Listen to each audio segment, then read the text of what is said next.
Magandang araw po sa ating mga lolo at lola dito po sa ating bansa. Kayo po ba ay nakapagrehistro online na po ba?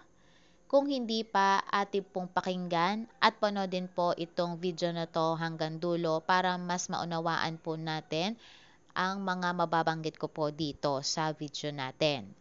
Hinimok po ang mga senior citizen na magparehistro sa Elderly Data Management System or EDMS para mapadali ang pagkilala sa mga benepisyaryo sa ilalim po ng Expanded Centenarian Act ayon po sa isang opisyal mula po sa National Commission of Senior Citizen or NCSC.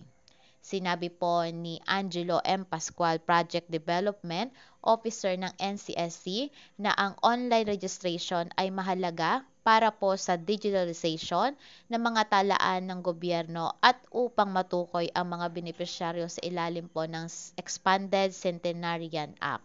Ipinahayag po ni Pascual sa kapihan sa Davao noong March 4, 2024 sa SM City Davao na ang kasalukuyang online data ay sumasaklaw sa humigit kumulang na 4 na milyong nakakatanda at nilalayon nilang isama ang humigit kumulang na 9 na milyon upang matugunan ang lumalaking populasyon ng senior citizen na inaasahang aabot po sa 12 milyon sa 2030.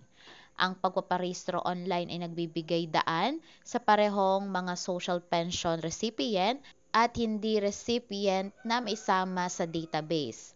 Sa Davao City lamang ay mayroon na pong 176,000 senior citizen na may humigit kumulang 70,000 na nakarehistro online.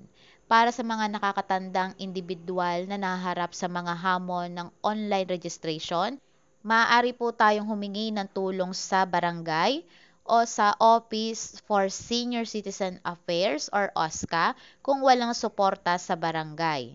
Ibinunyag ni Jose Enrico Patron, Executive Assistant ng NCSC, ang kanilang pakikipagtulungan sa mga ahensya tulad po ng DILG, DSWD, DOH, SSS, at ang Philippine Veterans Affairs upang tumulong sa pagpaparehistro at pagkilala sa mga nakakatandang magiging 80, 85, 90 at 95 sa 2024.